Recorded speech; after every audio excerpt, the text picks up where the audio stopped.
श्री श्रीकांत मिश्र जी, संचालन के दायित्व का निर्वहन करने वाले डॉक्टर कन्हैया सिंह के पौत्र और उनके साहित्यिक उत्तराधिकारी भी, इलाहाबाद विश्वविद्यालय में हिंदी विभाग के प्राध्यापक डॉक्टर विनम्र सिंह सेन, डॉक्टर कन्हैया सिंह जी के परिवार के सभी सदस्यगण, संस्थान के आमंत्रण पर पधारे सभी हमारे सुहृदजन, हिंदी संस्थान के अन्य अधिकारी या इस मुख्यमंत्री आवास से जुड़े सभी अधिकारी एवं कर्मचारीगण, संचार तंत्र से जुड़े हुए बंधु, मैं अपनी तथा हिंदी संस्थान की ओर से आप सभी का हार्दिक अभिनंदन करता हूं। मैं सर्वप्रथम पूज्य महाराज श्री के प्रति प्रणति निवेदित करता हूं, जिनकी प्रेरणा और आशीर्वाद से यह आयोजन संभव हो सका है। यह आयोजन गत 1 अगस्त को ही प्रस्तावित था, क्योंकि 1 अगस्त डॉक्टर कन्हैया सिंह जी की जन्मतिथि पड़ती है। अभिनंदन ग्रंथ की योजना बनने पर पूज्य महाराज श्री ने आशीर्वाद स्वरूप डॉक्टर कन्हैया सिंह के विषय में संस्मरणात्मक आलेख भी दिया था, और आयोजन के लिए सहर्ष स्वीकृति प्रदान की थी। पर कोरोना नामक वैश्विक महामारी के कारण समस्त गतिविधियां ठप हो गईं, जिनके कारण यह कार्यक्रम भी प्रभावित हुआ। यद्यपि कोरोना के प्रकोप से अभी देश पूरी तरह से मुक्त नहीं हो पाया है, पर अब जनजीवन काफी सीमा तक सामान्य हो गया है और आयोजन होने लगे हैं।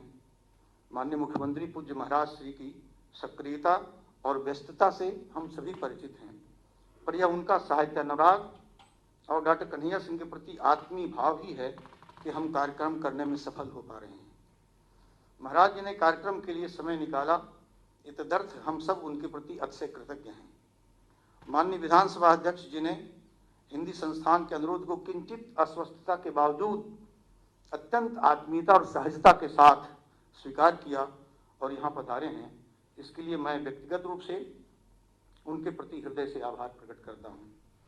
यह अत्यंत आह्लाद का विषय है कि डॉक्टर कन्हैया सिंह जी की 4 पीढ़ियां यहाँ विद्यमान हैं, इस सारस्वत समारोह में भागीदार हो रही हैं। यह सौभाग्य मित्रों अत्यंत विरल होता है। संस्थान के प्रति आत्मीयता रखने वाले और डॉक्टर कन्हैया सिंह जी के व्यक्तित्व और कृतित्व से सुपरिचित सुधीजन यहाँ उपस्थित हैं, यह संस्थान के लिए गर्व की बात है। ध्यातव्य है कि डॉक्टर कन्हैया सिंह वर्षों से हिंदी संस्थान की गतिविधियों से सक्रिय रूप से जुड़े रहे हैं। उत्तर प्रदेश हिंदी संस्थान ने उन्हें साहित्य भूषण और पंडित दीनदयाल उपाध्याय साहित्य सम्मान से सम्मानित भी किया है।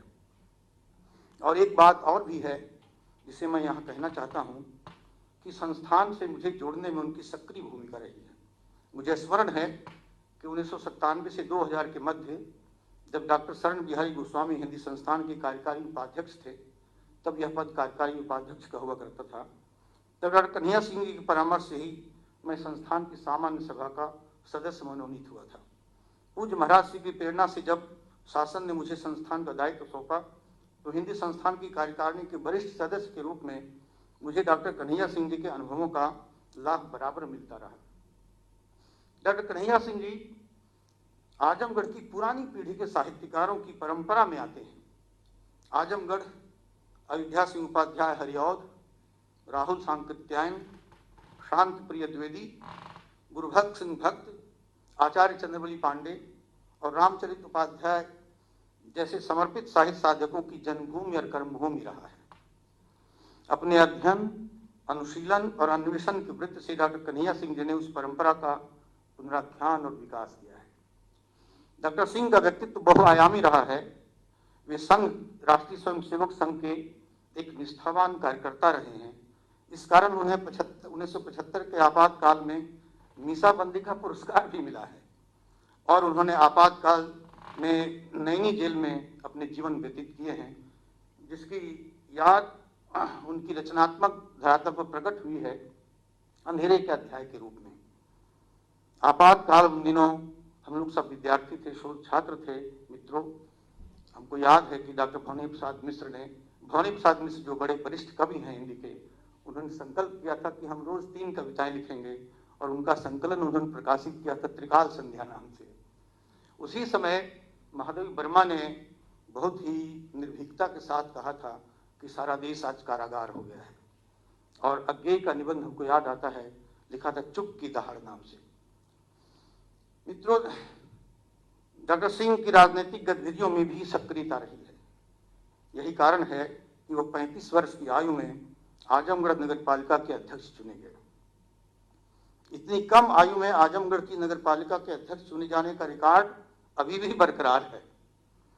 विभिन्न साहित्यिक सांस्कृतिक संस्थाओं से जुड़कर उन्होंने उन्हें गति प्रदान की है।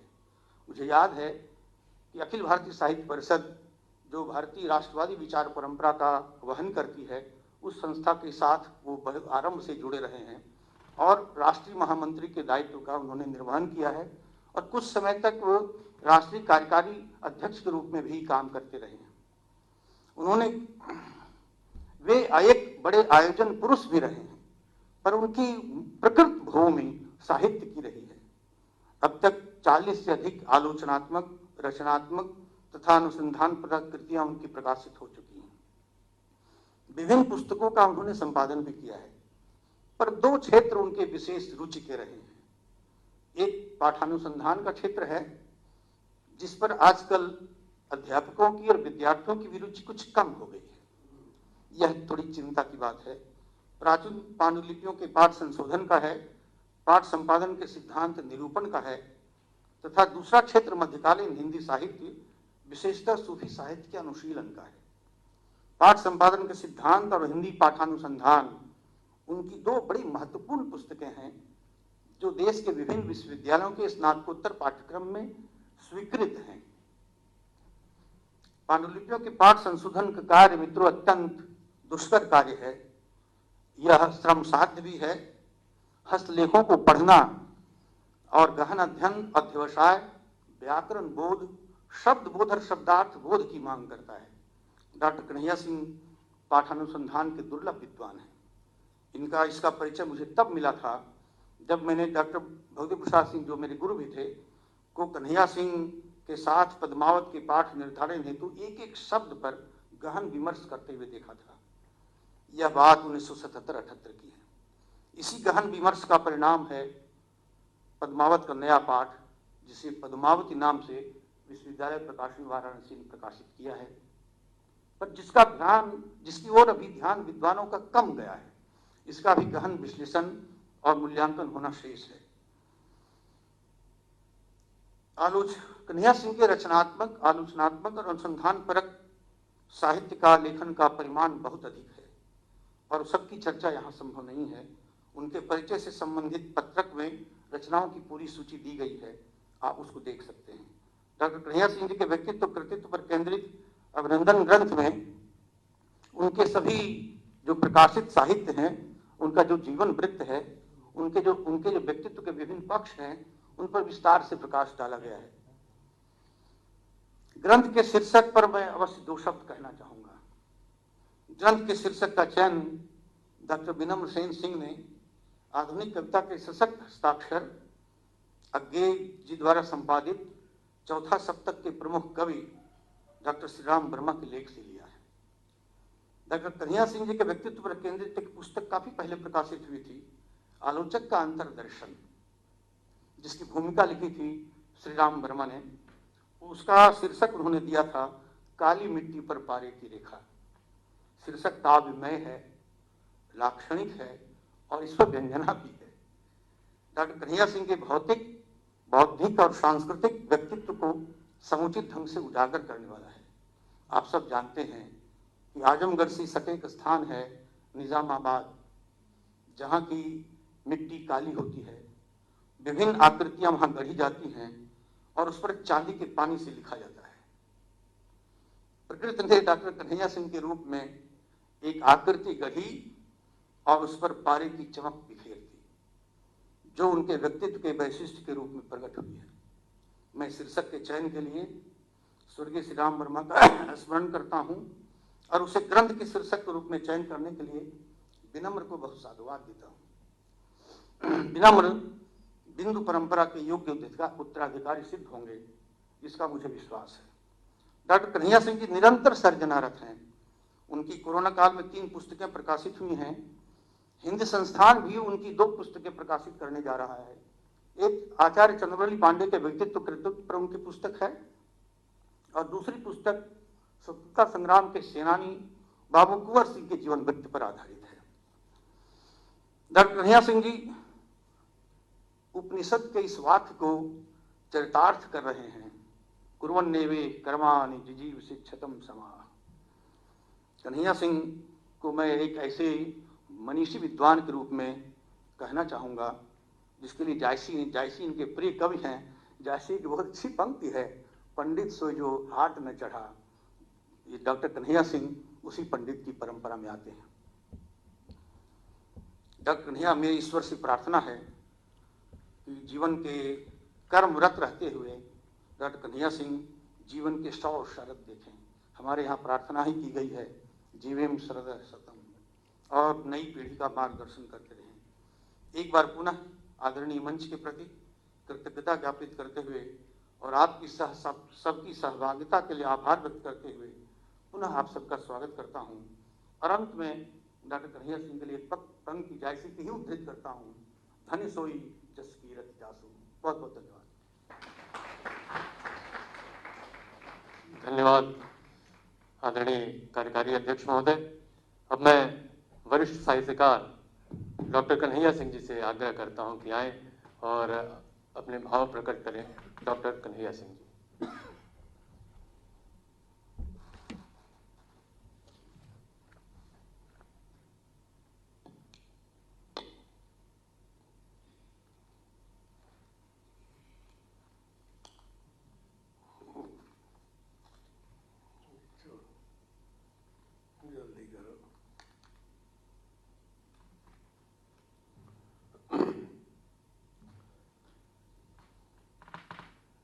विश्व विद्वान, दर्शन, साहित्य और राजनीति के पुरोधा आदरणीय हृदय नारायण जी दीक्षित जो इस समारोह की अध्यक्षता कर रहे हैं, उनको मैं नमन करता हूं, उनका मैं आभारी हूं। मित्रों, जोगी जी का आशीर्वाद मेरे जीवन की बड़ी भारी पूंजी है। यह आशीर्वाद की धारा प्रातः स्मरणीय महंत दिग्विजयनाथ जी से चली, पूज्य वैद्यनाथ जी ने उसे आगे बढ़ाया और जोगी आदित्यनाथ जी ने उस धारा को और भी प्रबल वेग से प्रवाहित करके मुझे बहुत ही संतोष दिया, बड़ी ही शांति दी। और मैं जोगी जी के चरणों में अपना नमन करते हुए एक बात कहना चाहता हूं कि जोगी जी ने कोरोना की लड़ाई में लड़कर उसको मृतप्राय कर दिया। तरह तरह के लोक हितकारी योजनाओं के द्वारा ऐसा काम किया है जिसमें एक अभ्युदय योजना अभी सामने आई है, जिसमें गरीब लड़कों को भी IAS होने का मौका मिलेगा। मैं सारी योजनाओं की चर्चा नहीं करूंगा, किंतु इसके कारण एक मुहावरा चल गया है, जोगी मॉडल। प्रधानमंत्री और प्रांतों से कहते हैं कि जोगी मॉडल से काम करो। ऐसे जोगी जी का आशीर्वाद मुझे प्राप्त हुआ है, आज भी प्राप्त हो रहा है। ये मेरे लिए बहुत बड़ा संबल है। जोगी जी ने अपने कामों से एक ऐसी छवि बनाई है कि विभिन्न प्रांतों में इनको व्याख्यान के लिए नियोजित किया जाता है, आमंत्रित किया जाता है। वो दिन दूर नहीं है जब वो विश्व मंच से अभिनव विवेकानंद के रूप में सारे संसार को भारत का संदेश देंगे।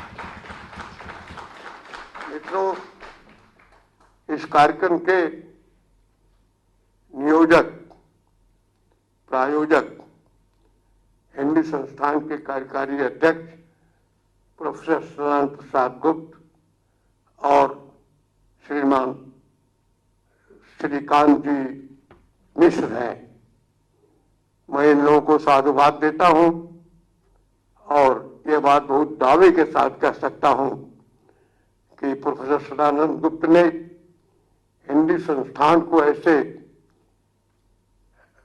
बड़े आयाम पर लाके खड़ा किया है, एक ऐसी बड़ी रेखा खींची है जो सारे भारत के साहित्यिक संस्थानों में सबसे बड़े स्थान पर रहने वाले संस्थानों में हिंदी संस्थान की गणना हो रही है। मैं उनको सम्मान व्यक्त करते हुए उनके प्रति अपना आभार व्यक्त करता हूं। आज के इस कार्यक्रम में उपस्थित सभी सज्जनों, सभी देवियों, सारे विद्वानों, सारे विदुषी महिलाओं और कुछ युवा वर्ग और बच्चे हैं, इनको प्रणाम, सब लोगों को उनको आशीर्वाद देते हुए ये जरूर कहूंगा कि आज उत्तर प्रदेश के लोकायुक्त श्रीमान दिनेश कुमार सिंह जी इस कार्यक्रम में उपस्थित हैं। उनकी उपस्थिति से मुझे बड़ी प्रसन्नता है, मैं बड़ा आह्लादित हूं। यह राजकमल प्रकाशन दिल्ली और लोक भारती प्रकाशन प्रयागराज के स्वामी अशोक माहेश्वरी के पुत्र आमोद माहेश्वरी आज इस कार्यक्रम में उपस्थित हैं। आज लोकार्पित होने वाली सारी पुस्तकें इनके ही संस्थान से प्रकाशित हैं। मैं उन्हें आशीर्वाद देता हूं कि अपने संस्थान को दिन पर दिन उन्नत के पद पर अग्रसर करें। मित्रों, अपने बारे में केवल इतना ही कहूंगा कि मुझ जैसे साधारण आदमी का ऐसे असाधारण लोगों के द्वारा सम्मान किया जाना, ये मेरे लिए बड़ा आश्चर्यजनक है। यही कहूंगा कि धूल चढ़े नव पवन प्रसंगा, इन महापुरुषों के सत्संग और सानिध्य से पैरों से रौदी हुई धूल के समान मैं आज सम्मानित हो रहा हूं और मुझे इस प्रकार का सम्मान दिया जा रहा है कि मुझे लगता है कि शायद कुछ जितना मैं हूं उससे कुछ ज्यादा ही दिया जा रहा है। इन्हीं शब्दों के साथ मैं आप सभी को प्रणाम करता हूं, नमन करता हूं। धन्यवाद आदरणीय महोदय।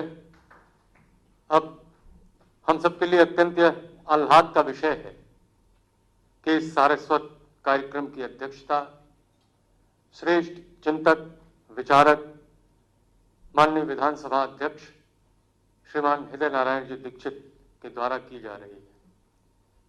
अध्यक्षीय उद्बोधन हेतु माननीय विधानसभा अध्यक्ष महोदय से आग्रह करता हूं कि आएं और अपने अध्यक्षीय उद्बोधन से हमें कृतार्थ करें।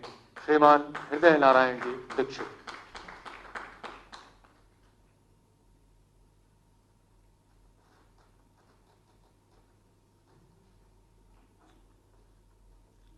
आदरणीय मुख्यमंत्री जी, हिंदी संस्थान के अध्यक्ष डॉक्टर सदानंद जी, और आज इस कार्यक्रम में जो उत्सव मूर्ति हैं जिनकी चर्चा हम कर रहे हैं बड़ी देर से, ऐसे श्रद्धेय डॉक्टर कन्हैया सिंह जी, इस सभागार में उपस्थित सभी प्रिय और आदरणीय महानुभाव, भाई और बहनों, इस कार्यक्रम के फौरन बाद माननीय मुख्यमंत्री जी को जाना है और मुझे उस कार्यक्रम की जानकारी है, तो इसलिए मैं केवल कर्मकांड और अनुष्ठान के रूप में ही 2-3 मिनट की अपनी बात कहूंगा। पहली बात है कि दुनिया के किसी भी देश की संस्कृति, दर्शन और मेधा, इसकी माप वहां के साहित्यकारों, कलाकारों, प्रतिष्ठित लोगों द्वारा होती है। सामान्यतया तो संख्या बहुत बड़ी होती किसी देश की, लेकिन उस देश की सांस्कृतिक चेतना को झकझोरने और बार बार झाड़ पोंछ कर साफ करने, इस दृष्टि से साचक अपना काम किया करते हैं। और साचक जितना ही ज्यादा काम करते हैं उतना ही ज्यादा उस देश की संस्कृति, उस देश की तर्क शक्ति, उस देश की जिजीविषा उतना ही ज्यादा सक्षम, शक्तिशाली और ज्ञान संपन्न होती है। हमारे देश में बहुत प्राचीन काल से साहित्य सृजन की परंपरा है और इस परंपरा की विशेषता है कि वो केवल रस रंजन नहीं है या साहित्य आनंदित करने वाला ही नहीं है। ये इस देश की हजारों वर्ष पुरानी परंपरा, संस्कृति, रीति नीति, विचार, सोचने का ढंग, उस सबको साथ लेकर चलता है, डोलता हुआ। इस दृष्टि से इस देश की कवि परंपरा, साहित्य परंपरा और उसमें भी जो लोग डटे हुए हैं उनका अध्ययन बहुत जरूरी है। डॉक्टर कन्हैया सिंह जी इसी परंपरा के कवि, और मैं पहले से परिचित नहीं था। माननीय मुख्यमंत्री जी ने बताया था काफी 1 महीना पहले कि एक कार्यक्रम करना है। सदानंद जी ने भी मिलकर बताया था। कन्हैया सिंह जी की किताबें, तो उनको देखते हुए विविधता की तरफ ध्यान देना चाहिए। वो जायसी पर लिख रहे हैं तो पूरा जायसी का सूफीवाद ले आते हैं, और वो इतिहास की चर्चा करते हैं तो चंद्रवली पांडे आ जाते हैं, राहुल सांकृतायन आ जाते हैं, जबकि चंद्रवली पांडे की इतिहास दृष्टि और राहुल जी की इतिहास दृष्टि भिन्न है, जो मैं समझ पाया हूँ। मैं साधारण गांव का कार्यकर्ता हूँ, मेरा अध्ययन विश्वविद्यालय का नहीं है, दोनों की भिन्न है। इसी तरह जो पाठ्यालोचन का काम है, पाठ का विश्लेषण, वो इस सीमा तक आगे जाता है कि जहां पर भाषा विज्ञान अपने हथियार डालने लगता है। भाषा विज्ञान के क्षेत्र में दुनिया में सबसे बड़े आदमी नोम चॉम्स्की माने जाते हैं, अमेरिका के रहने वाले।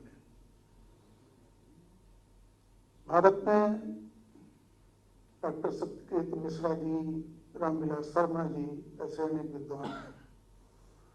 अब डॉक्टर कन्हैया सिंह जी भाषा विज्ञान के क्षेत्र में भी काम कर रहे थे, ये बात हम लोगों को नहीं मालूम, और ये मालूम होती तो ज्यादा अच्छा होता।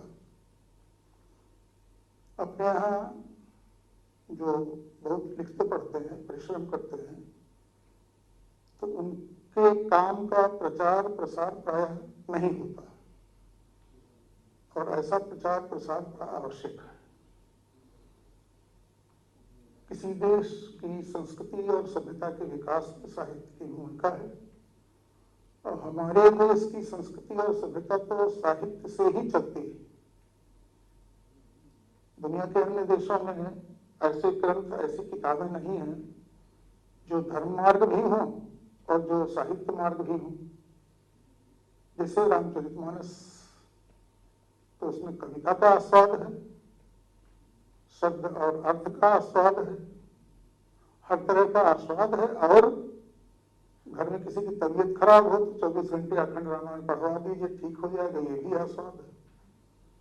तो आस्था, आस्तिकता, ये भी हमारे साहित्य के साथ लगातार जुड़ी है। मैं ये किताबें पढ़े होता तो मेरा सौभाग्य होता। जो उल्लेख उन्होंने किया है, मैं भी अपना सामाजिक जीवन निर्वहन करते हुए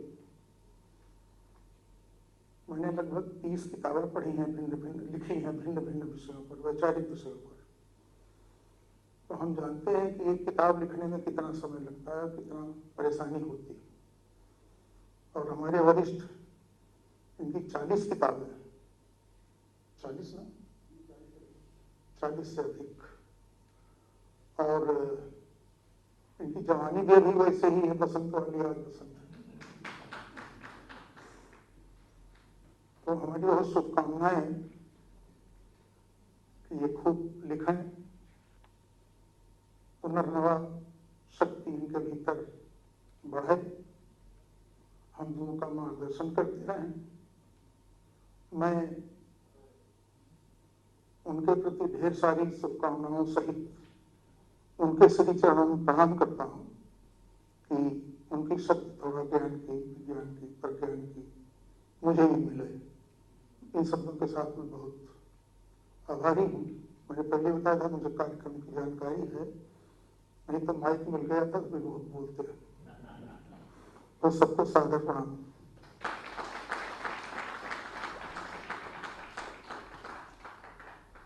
हम सभी आभारी हैं माननीय विधानसभा अध्यक्ष जी के अध्यक्षीय उद्बोधन के प्रति। डॉक्टर कन्हैया सिंह जी के व्यक्तित्व एवं कृतित्व पर आधारित अभिनंदन ग्रंथ काली मिट्टी पर पारे की रेखा का आज लोकार्पण होना है। साथ ही डॉक्टर कन्हैया सिंह जी द्वारा लिखित 3 पुस्तकों महायोगी गोरखनाथ जीवन और दर्शन, आलोचना के प्रत्यय इतिहास और विमर्श तथा संस्मरणों का आलोक का लोकार्पण होना है। महाराज जी से आग्रह है कि लोकार्पण करें। पहले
मैं पूज्य महाराज जी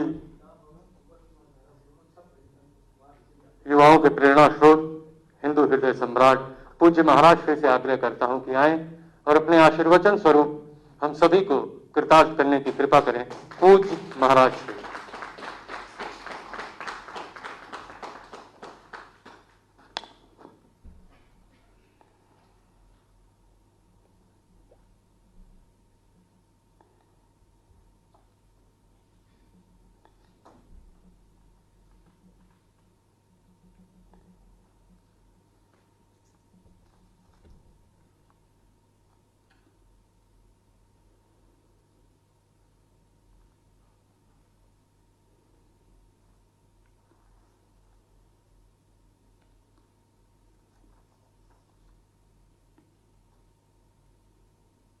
सुविख्यात साहित्यकार और समाजसेवी डॉक्टर कन्हैया सिंह जी के व्यक्तित्व पर केंद्रित पुस्तक काली मिट्टी पर पारी की रेखा के आज के इस लोकार्पण समारोह के अध्यक्ष विधानसभा के हमारे अध्यक्ष श्री हृदय नारायण दीक्षित जी, वरिष्ठ साहित्यकार डॉक्टर कन्हैया सिंह जी, उत्तर प्रदेश हिंदी संस्थान के कार्यकारी अध्यक्ष डॉक्टर सदानंद प्रसाद गुप्ता जी, हिंदी संस्थान के निदेशक श्री श्रीकांत मिश्रा जी, कार्यक्रम का संचालन कर रहे डॉक्टर कन्हैया सिंह जी के पौत्र डॉक्टर विनम्र सेन सिंह जी, आज के समारोह में उपस्थित सभी महानुभाव, उत्तर प्रदेश हिंदी संस्थान के तत्वाधान में आज ये लोकार्पण का कार्यक्रम यहाँ पर संपन्न हुआ है। मैं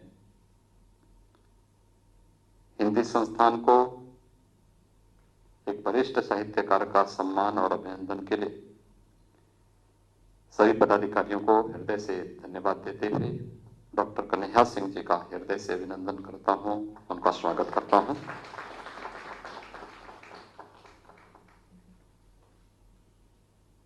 डॉक्टर कन्हैया सिंह जी से मेरा स्वयं का संवाद पिछले 27-28 वर्षों से, यानी मेरे गोरखपीठ में आगमन के साथ ही जिन कुछ प्रमुख लोगों के साथ मेरा प्रथम संवाद हुआ था, और मैं डॉक्टर कन्हैया सिंह जी एक हैं। गोरखपीठ के अनन्य भक्त होने के साथ ही वहां की परंपरा के साथ पिछले 6 दशकों से उनका जुड़ाव रहा है। वे केवल एक साहित्यकार ही नहीं है, एक समाजसेवी भी है। और आजमगढ़ जैसे जनपद में उन्होंने जिस क्षेत्र में कार्य किया है अत्यंत अभिनंदनीय है। उनका व्यक्तित्व बहुआयामी है।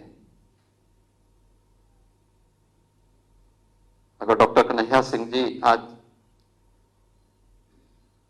अपने 85 वर्ष के वसंत पूरा करके 86वें वर्ष में प्रवेश किए हैं,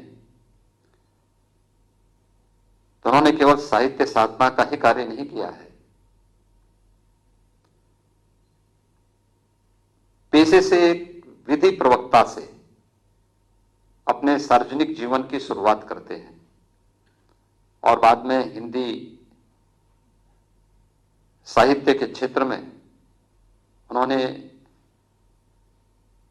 नए नए पग बढ़ाते हुए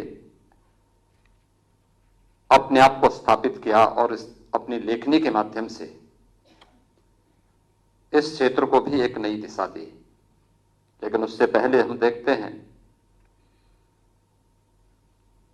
वे सिबली नेशनल कॉलेज के छात्र संघ के अध्यक्ष भी रहे, आजमगढ़ नगर पालिका के अध्यक्ष भी रहे, उत्तर प्रदेश भाषा संस्थान के एक कार्यकारी अध्यक्ष के रूप में भी उन्होंने कार्य किया। अनेक उन साहित्यिक, सामाजिक और राष्ट्रीय चिंतन की धारा को एक नई दिशा देने वाले उन सभी मंचों पर अपनी सशक्त उपस्थिति के माध्यम से कभी भी अपने आप को इन सभी गतिविधियों से, जिसको एक कालखंड के दौरान लोग छुपाते थे, अपनी पहचान छुपाते थे,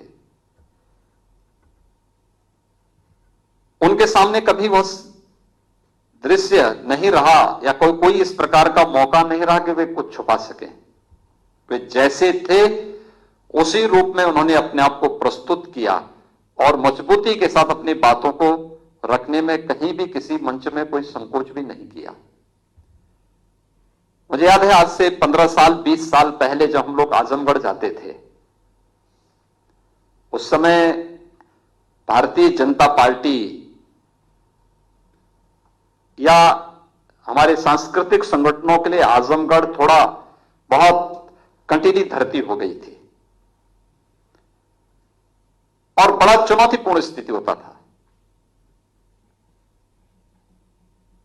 उस समय हम लोगों को जो कुछ 2, 4, 6 चेहरे आजमगढ़ में मिलने के लिए आते थे या जिनसे हम मुलाकात कर पाते थे, उनमें से डॉक्टर कन्हैया सिंह जी एक है। मुझे याद है उन स्थितियों में भी वे हमेशा उसी स्थिति में, जब डॉक्टर विनम्र सेन सिंह जी ने मेरे सामने इस बात को रखा कि स्वाभाविक रूप से हर पौत्र को के लिए सौभाग्य का क्षण होगा कि अपने बाबा की साहित्यिक कृति को